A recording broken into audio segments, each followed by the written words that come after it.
The Honourable Leader Here of we the go, Pierre. Opposition. Prime Minister is just off another bonanza of high-flying, high-carbon, high-taxing hypocrisy. This time on a trip to Brazil, he dripped with condescension for Canadians struggling to pay their bills. He said, it's really, really easy when you're in a short-term survive.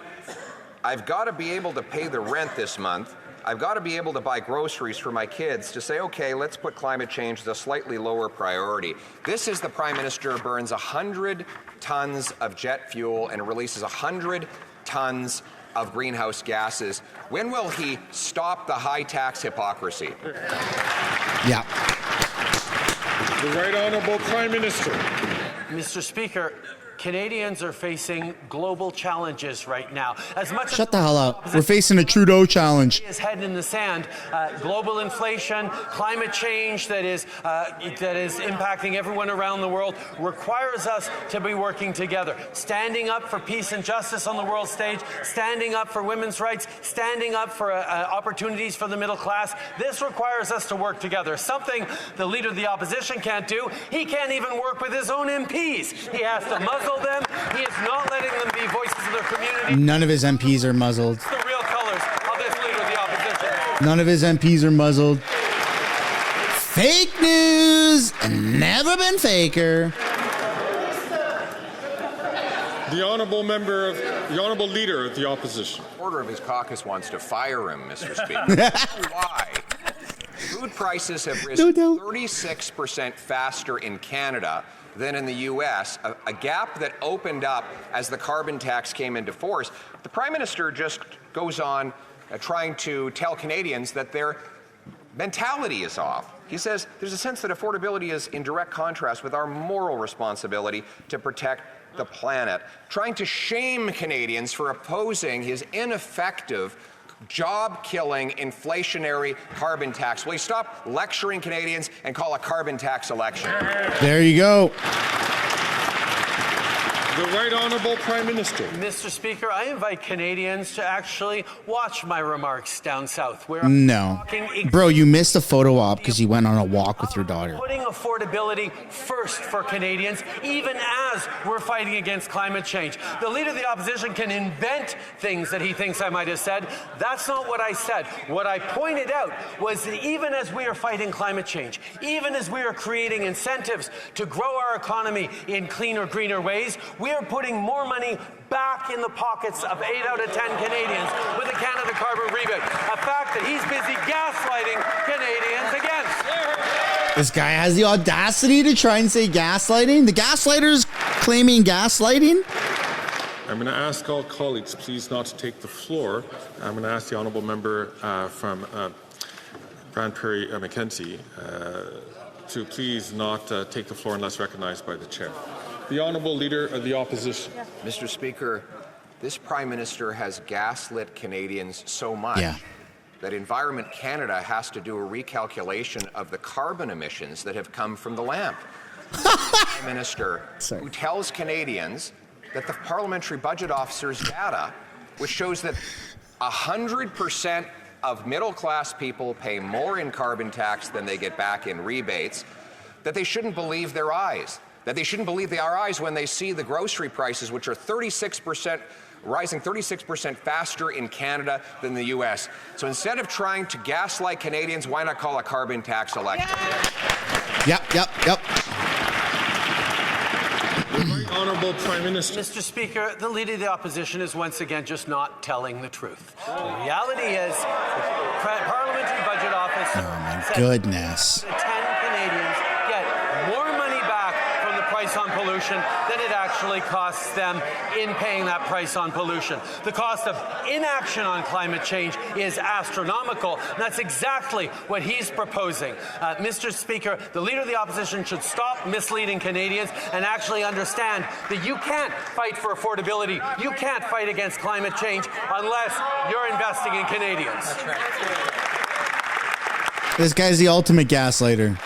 I know that certain comments cause a disturbance in the House, but I'll ask all members to be careful about the language that they use. The Honourable Leader of the Opposition. his quadrupling carbon tax is all financial pain and no environmental gain. Today we learn that Canada, after 9 years of this Prime Minister, now ranks 62nd out of 67 countries for the Climate Change Performance Index. The Prime Minister says the Canadians starving or lined up at food banks should congratulate themselves for the fact that his tax has made us 62nd. We're 62nd, he pumps his fist into the air, Mr. Speaker. Shameful. Why does the Prime Minister make Canadians pay such high taxes to achieve such terrible results? Yeah. It's quite sad, really. The Right Honourable Prime Minister. Mr. Speaker, once again, the Leader of the Opposition is entirely misrepresenting the facts for his own gain, for his own interest. That's really all he cares about. If he cared about Canadians, he wouldn't be standing against dental care. He wouldn't be standing against more spaces in childcare. He wouldn't be standing against putting more money in Canadians' pockets with a price on pollution that is bending our emissions down faster than our other G7 neighbors, at the same time as it's helping with affordability for 8 out of 10 Canadians in areas in which it lands. The Canada Carbon Rebate is an affordability measure that is protecting future generations, and he is standing against it. Again on the rise, with 3 of the Bank of Canada's 4 measures now above target. And the Finance Minister admitted about a year ago that deficits cause inflation.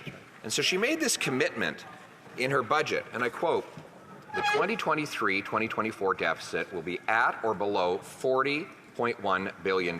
Since then, the parliamentary budget officer says that number has been blown away. Will the Prime Minister tell us here and now how much was last year's deficit? How much? The Right Honourable Prime Minister. Mr. Speaker, we just heard it once again from the Conservative leader. The foundation to his entire economic argument is that delivering programs to help Canadians in times of need somehow makes everything worse for everyone. He is proposing cuts to dental care, cuts to child care, cuts to the school food program, cuts to money on responding to the housing crisis in municipalities. His only answer to Canadians hurting is to cut services to them, while he exploits their fears for his own personal gain. The Honourable Leader of the Opposition. Mr. Speaker, the Prime Minister misheard. It was the Minister of Finance who said that deficits cause inflation. The Prime Minister also said that every dollar of deficits contributes to inflation. And that's why they made the commitment, him and his finance minister, and I'm quoting here, to maintaining the 2023-2024 deficit at or below $40.1 billion, end quote. Last year's books have been closed for 6 years now. He certainly has all the data. Last 6 months. So how much was last year's deficit? The Right Honourable Prime Minister. Mr. Speaker, I know the Leader of the Opposition is keen to see our fall economic statement, which will talk about measures that are there to help affordability, to support Canadians, to be there to invest in them. He's looking forward to seeing all these great measures we're putting forward to support Canadians in their time of need, because he can't wait to vote against them, Mr. Speaker. He can't wait to slash services and programs that are helping Canadians. He can't wait to stand in the way of us helping Canadians through this difficult time by putting the best balance sheet in the G7 in service of Canadians who need a little more support. He's voted against supports for Canadians. He's going to continue to. The Honourable Leader of the Opposition. Mr. Speaker, it is him that admitted that deficit spending adds to inflation. Maybe that's why there's been a record increase in child poverty this year, with 1 in 5 kids now in poverty, 2 million people lined up at food banks. He has admitted, it's not my worldview, he has now admitted that deficits contribute to inflation. So that's why he promised that the deficit would not go above $40.1 billion last year. He's had 6 months since that fiscal year ended. Does he even know what the deficit was in his own government? I mean, The Right Honourable Prime Minister. It doesn't look good for Trudeau. Obviously, the Leader of the Opposition is keen to hear our fall economic statement, but the reality is he's only looking forward to it because he wants to vote against it, because he's going to vote against measures that support Canadians, measures to be there for Canadian families who are struggling, to invest in things like school foods, to invest in more support for dental care for vulnerable people, to invest in jobs and growth creation right across the country. These are the things he has consistently stood against because he believes in cuts and austerity and trickle down that gives benefits to the wealthiest, but nothing for everybody else. Poverty has increased for a second year in a row, and parents are struggling more than ever to buy essentials like baby formula and diapers. The Liberals Where's her pin? Families down. Meanwhile, the Conservatives want to cut childcare and cut the National School Food Program. The other chick behind's wearing the watermelon pin. Thousands of more dollars every single year. On World Children's Day, will the Prime Minister lower costs for families by following the NDP's plan to cut GST on essentials? Hear, hear.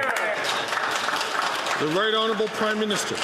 Mr. Speaker, I very much appreciate my NDP colleague bringing up the school foods program and her support for it. But if she really wanted to support it, she would help us stop the obstructionism by the Conservative Party that is preventing us from moving forward on delivering concretely for Canadians the way they need. Canadians need help and investments, and Conservatives didn't have enough in blocking and in voting against school foods, voting against and blocking dental care, voting against and blocking pharmacare. They're now blocking any capacity in this House to deliver for Canadians. Right. The NDP needs to work with us and stop this obstruction.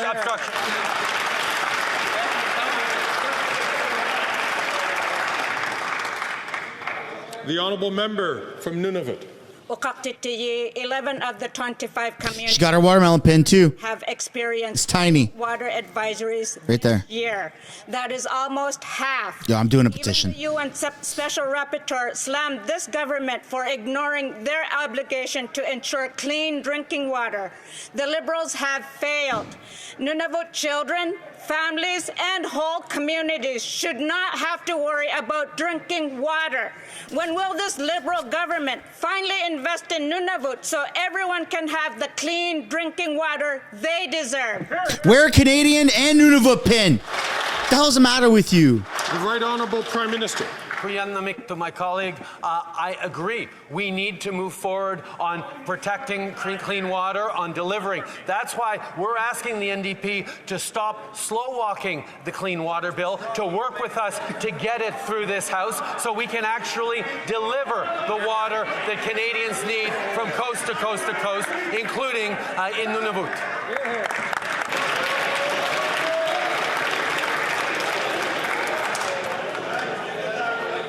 It's almost treasonous, man, to be wearing pins Center to not take the floor. from other countries when you're talking about problems within our country. Alfred Palan. Mr. Speaker, foreign interference is a real threat to democracies all around the world. Yeah, kick Mary Ng out then. Like China and India and Russia are using tactics, underhanded tactics, to undermine democracies and further their own interests in countries like Canada. And yet, there is a deafening silence coming from the Leader of the Opposition. Can the Prime Minister explain why the Conservative leader must take national security seriously? Please, take it seriously. The Right Honourable Please. Prime Minister. That's all I say. I'd like to thank the member for Alfred Palan for his work. Canadians expect all of us here to protect their safety, and yet the opposition leader is not very concerned about national security. He refuses to get a security clearance so that he can protect Canadians from foreign interference. He will reduce funding for CBSA, and he will put guns back into circulation on our streets. Canadians expect a government to protect them and not to jeopardize their safety with dangerous cuts. Honourable Leader of the Opposition. Now we know the difference. We want to axe the tax. He wants to axe the facts. Mr. Speaker, the Prime Minister... Just make him Prime Minister already. We see that immigration is fully broken. He's blaming bad actors for this problem. So can he look at who was at the head of government that allowed population growth increase of 300%, an increase in the number of international students by 211%, and an increase of 726% in the number of refugees. If he wants to find the bad actor, do what he likes to do and look in the mirror. The Right Honourable Prime Minister. Mr. Speaker, Canada had one of the fastest economic recoveries after the pandemic amongst its peers. This is because we were able to welcome people to help support our labour market shortages across the country. But now we're in a different situation. We are solving this issue and adjusting our immigration targets and adjust the number of temporary foreign workers that are coming and adjusting the number of international students that are coming. This is when a government is responsible. This is a part of what it does to ensure proper growth for our country. The Honourable Member for Belley-Chambly. Mr. Speaker, if supply management protection fails, what will Quebecers say? What will they say about the Senate, about the government? What will they say about the leadership of this Prime Minister and of this incoherency? While the U.S. is ready to be more protectionist than ever, Canada, would it give up its agriculture? Would Canada and the Senate, are they the worst negotiators in history? Will they stand up? The Right Honourable Prime Minister. Mr. Speaker, we have always been clear as a government. We are going to protect supply management in any free trade agreement, present or future. And because of this, we support the Bloc's bill to protect supply management. If ever this bill fails in the Senate, and we can't get it through here in the House because the Conservatives would vote against it, we will be here to protect supply management, even if we need to take government action to complete this task. We are here to protect supply management. And that's simple. Honourable Member for Belley-Chambly. We want to protect it with legislation, Mr. Speaker. This is ironic. While the Senate of Canada and some senators want to sacrifice Quebec, it's the Bloc that is working for all farmers from Quebec and Canada. I don't know Do about we that realize that it's not just the Bloc? It's not about the Bloc. It's about the quality of what we're eating. It's about fair price. It's about the environmental impact of agricultural practices. I would ask the Prime Minister to come with me this afternoon to meet with these senators. Thank you. The Right Honourable Prime Minister.